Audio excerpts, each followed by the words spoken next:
Good morning, good morning, everybody. Welcome to the last day of April, April 30th, 2024. We are now 1 month, 2 months, 3 months, 4 months through the year, right? We're a third of the way through the year already. Seems like just yesterday it was Happy New Year 2024, blah, blah, blah. And now we're 4 months through the year. It's an important time to go back, take inventory of yourself, say, okay, where do I want to be? Where am I? And then put together an actionable plan in order to bridge that gap. I'm excited because again, as time goes on and I know that I'm getting 1% better, I'm not bad at the time passing. I know that I'm leveling up. I know that I'm accruing experience. I am applying knowledge, meaning operating in wisdom, right? So I'm happy when time passes. And you want to get to a mode where you are happy with time passing. So I'm not where I want to be specifically on my fitness goals, but we're getting there, doing well. Got a good run in this morning, got some yoga in. So it's just about progressively integrating things and building yourself up. But it's definitely a time to be excited, right? We're heading into summer, warm weather, new opportunities, and plenty of volatility in this market, right? So, if you're joining us for the first time, welcome to the Premarket Prep session. Here we go over the important news, notes, analysis, trade ideas, expectations for markets. We vary, right? Predominantly stock market. Sometimes we dip into crypto. Sometimes there's some headlines like yesterday pertaining to foreign currency markets. But we're here with the aim of one thing, and that's getting 1% better. So if you're watching this live or if you're watching it via replay, that's what we do each and every day. Set our intention by throwing a one in the chat. We're looking to get 1% better. Let's do exactly that, right? Hammering home at our goals, trying to accomplish them as best we can and realize that we either win or we learn, right? We win or we learn.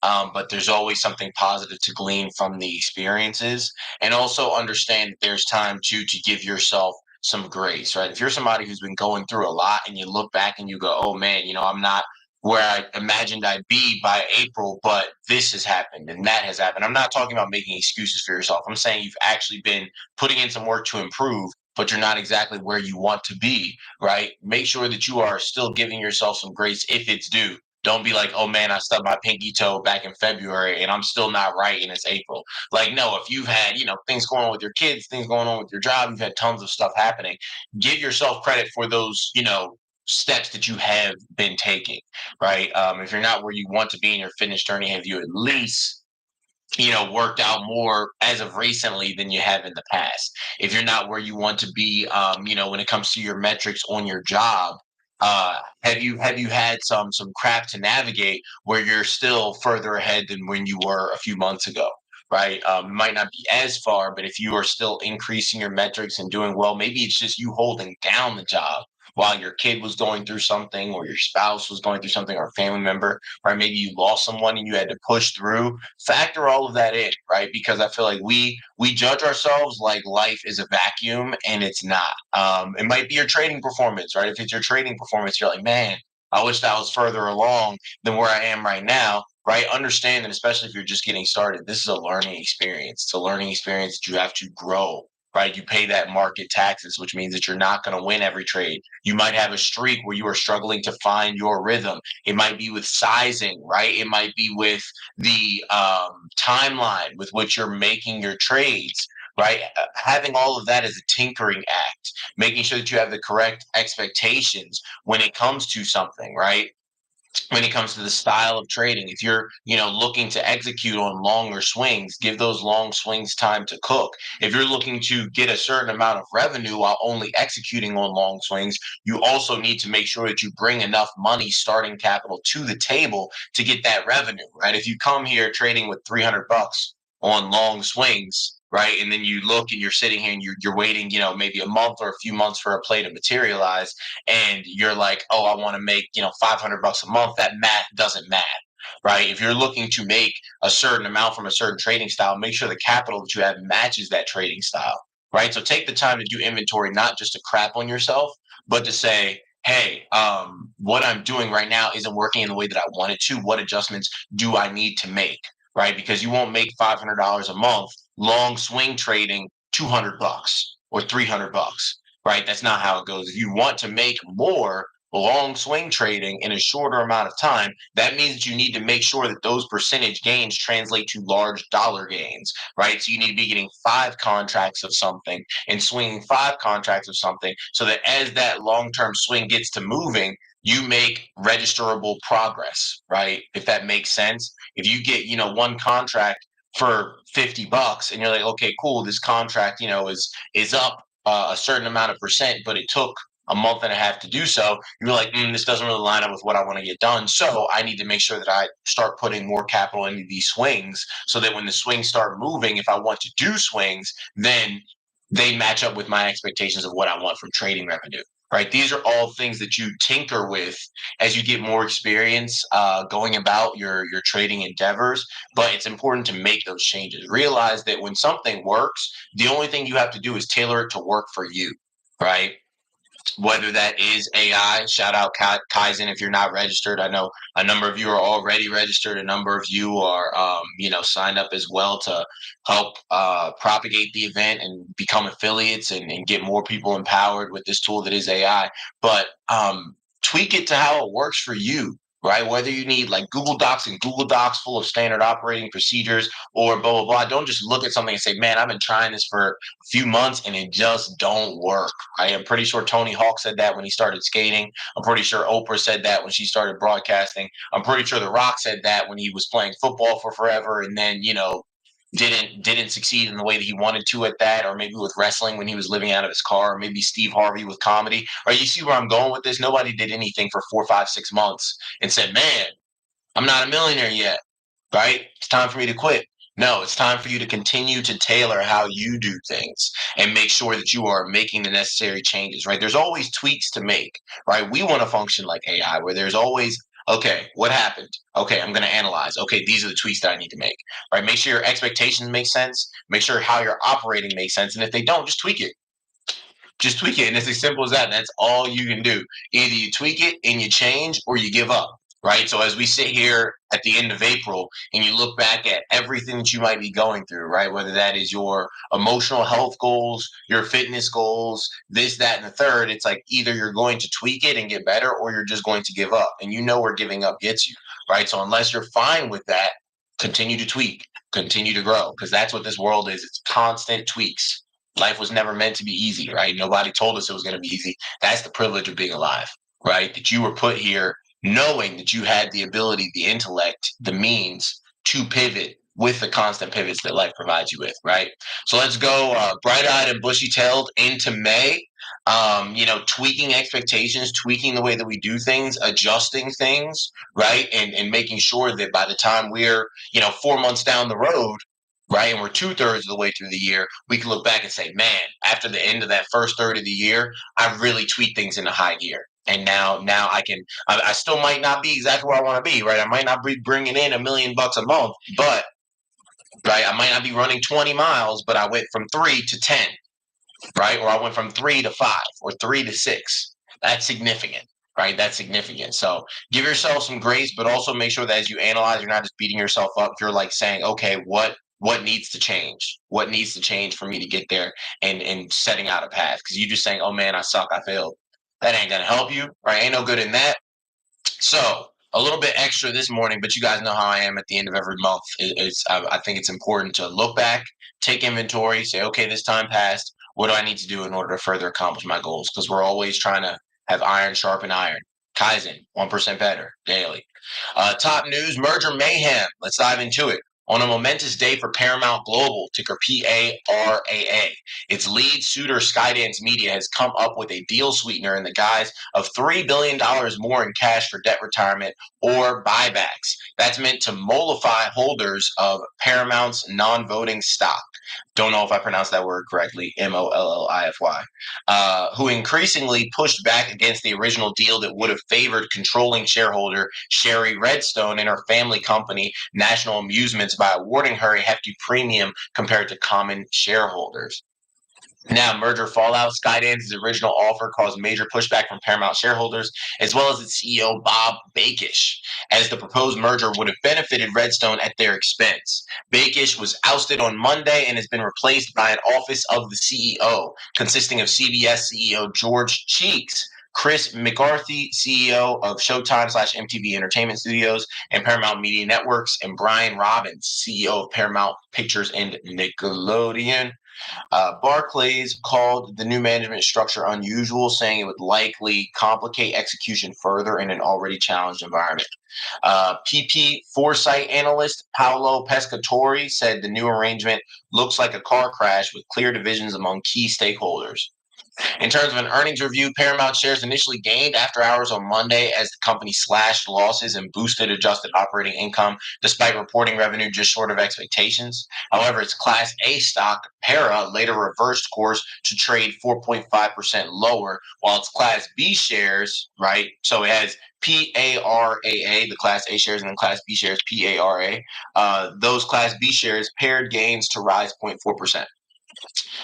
This was likely the result of the company dampening hopes of updates on its merger talks by saying it wouldn't take questions on the earnings call. They didn't even want, y'all digging in their business, I guess. What's next? Paramount Special Committee has likely shifted its focus to how $3 billion in cash in the sweetened deal should be spent, with non-voting shareholders naturally preferring stock buybacks, while Skydance would love for it to be spent retiring debt. Paramount will be engaged in exclusive talks with Skydance until May 3rd, though a rival deal from Apollo Global, ticker APO, joined by Sony, reportedly $26 billion in cash, is waiting in the wings.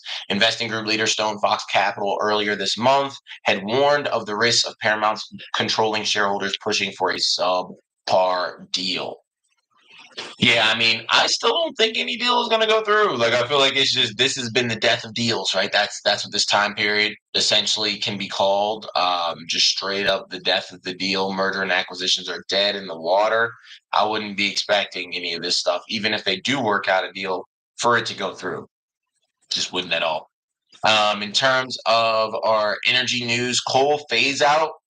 Energy ministers from the G7 countries have reportedly reached an agreement to set a target date of 2035 for shutting down their coal-fired power plants. Andrew Bowie, the UK's Minister for Nuclear and Renewables, described the agreement reached at this week's G7 ministers meeting in Turin, Italy, as historic. I feel like every meeting where they come up with these goals that get inevitably pushed back are just like a dog and pony show. While the outlines of a deal were reached on Monday, details are expected to be formally announced by ministers after the final day of meetings on Tuesday. An agreement on coal would mark a significant step in the direction indicated in last year's COP28 summit to phase out fossil fuels. Last week, the U.S. issued sweeping new rules to crack down on power plant pollution. Yeah. Again, I feel like it's all theatrics. We're gonna shut this down by this time. We're gonna shut that down by that time. I'm sure it'll still be running. Regulation, illegal data sharing. The Federal Communications Commission has fined the largest U.S. wireless carriers, T-Mobile, Sprint, and Verizon, nearly $200 million for illegally sharing access to customers' location data. The fines were proposed by the FCC in February 2020 over the company's failure to protect consumers' location info.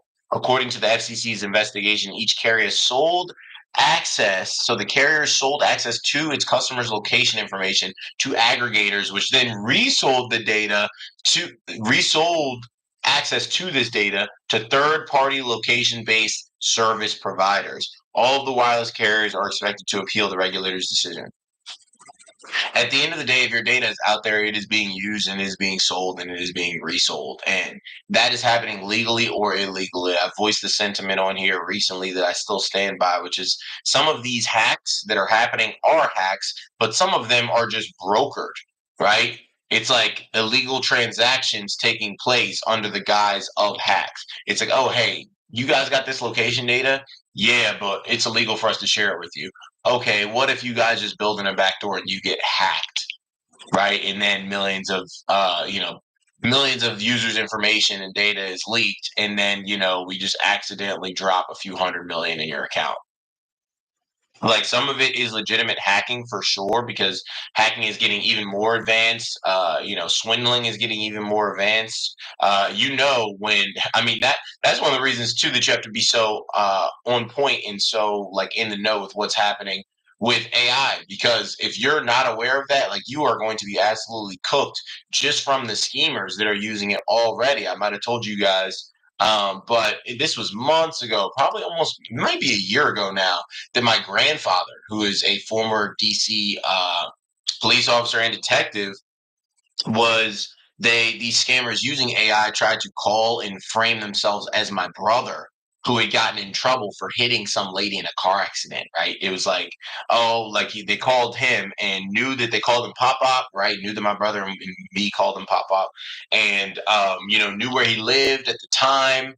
My brother did. They knew where my brother lived. They knew all this information, right? And they're like, I need this money. I got this accident. I wasn't looking. It was an accident, and this lady's pregnant, and I don't want to get in trouble. He's like, why don't you talk to your parents? Like, oh, I don't want to get in trouble. It's like, why don't you talk to your siblings? Is what he asked them. He's a detective, and then they're like, oh, I didn't want to I didn't want them to tell my parents, and basically after a few questions, then he finally was like, what does Jonathan look like? And then they stopped.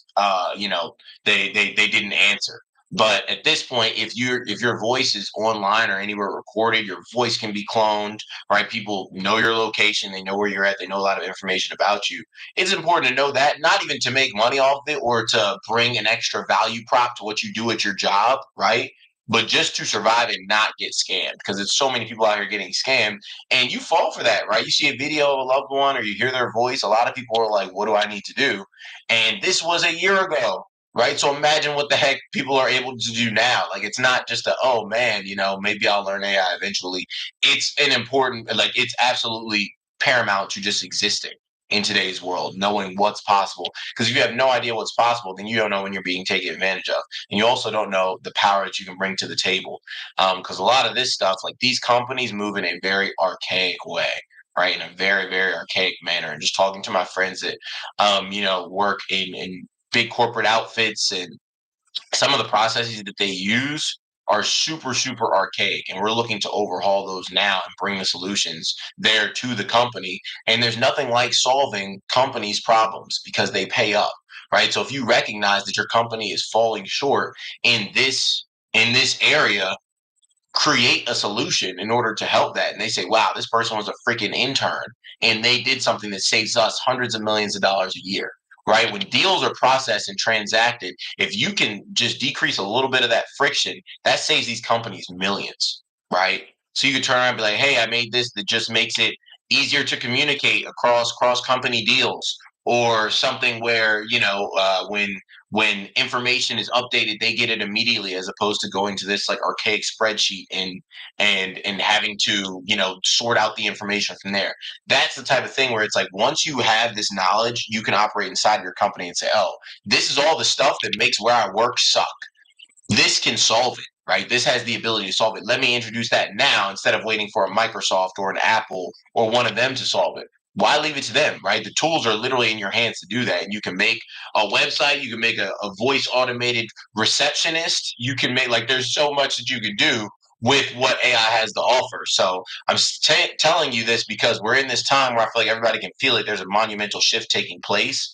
Take advantage of that shift happening, right? Because it's a blessing to be alive in a time like this. Not many times can you say, "Wow, this crazy thing is happening. This can catapult me forward.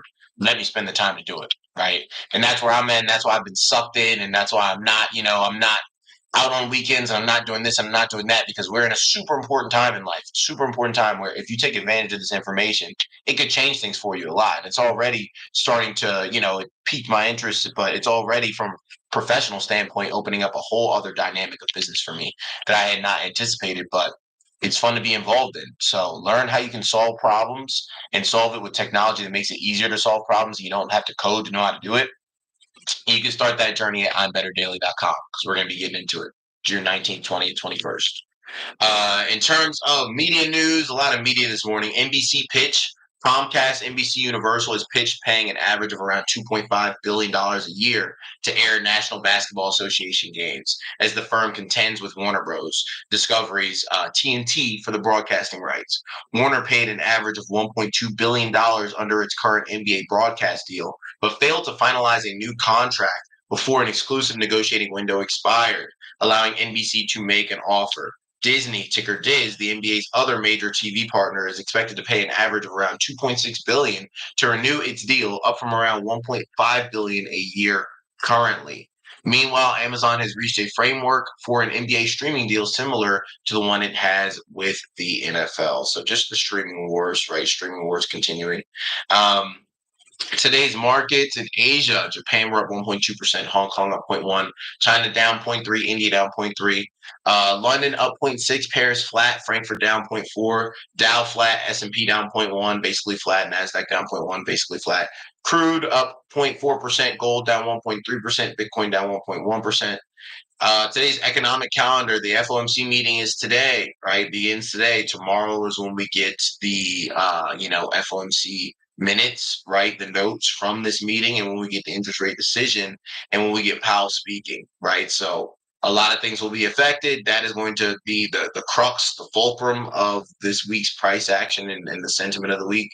Speaking of sentiment, we got consumer confidence today at 10 a.m. So that's something that can, cause some volatility there within that first hour, 2 hours of the day. What else is happening? Rapid fire stock news rundown. Let's do it. Tesla job cuts, more senior execs quit. Supercharger team laid off. Amazon earnings on deck. Could a dividend be part of the mix? Southern's Vogtle, I guess that's its name, Vogtle, largest nuclear plant in U.S. is finally complete. HSBC profit dips. CEO Noel Quinn announces surprise retirement. Meta, ticker META, to be probed by European Commission over disinformation.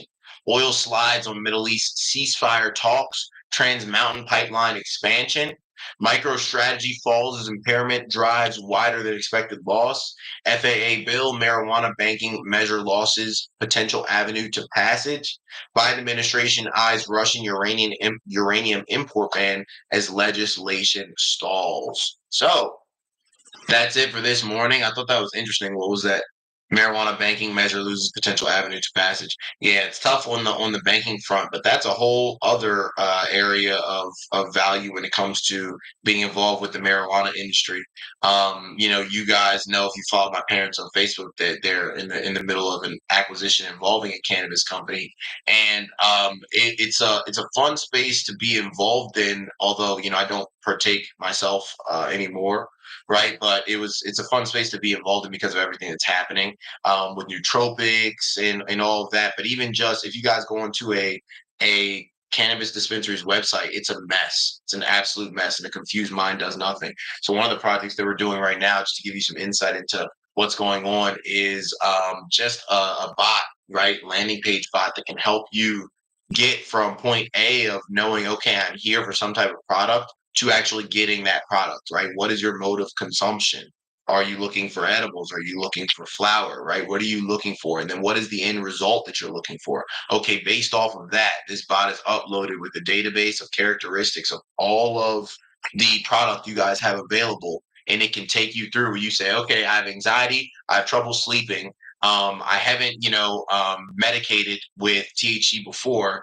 So I don't have that high of a tolerance. What do you have for me? And it's like, oh, we've got, you know, grandmom's snooze gummies, da da da, and da da da, right? Would you like to check out now and place an order for pickup? And then you come through the drive through, and it's like you having a virtual bud tender instead of you having to go to the dispensary and talk through all of that with somebody. Chances are somebody's on there, right? Some people struggling with anxiety that use that to medicate, they're not trying to talk to somebody anyways, right? But if you go to a dispensary's website now, it's a mess, right? There's a bunch of legal disclaimers, and then you've got 1,000 different products, and I have no idea what I'm doing if I'm not already in this space, right? So that's just an example of, you could be a bud tender right now and go and say, wow, that is a crazy way that we could integrate this into what we do. So think about what you do at your job, right? Put yourself in this space, right? For the Kaizen event, so that you can even be exposed to, oh, I didn't know that was possible. I didn't know this was possible, right? And then you roll from there. So let's have a great day, everybody. Let's continue to get 1% better. Focus on putting our money to work for us. Focus on learning AI. You do those two things, future looks bright. Have a great rest of the day. See you back here tomorrow morning for our next pre-market prep session. Have a good one.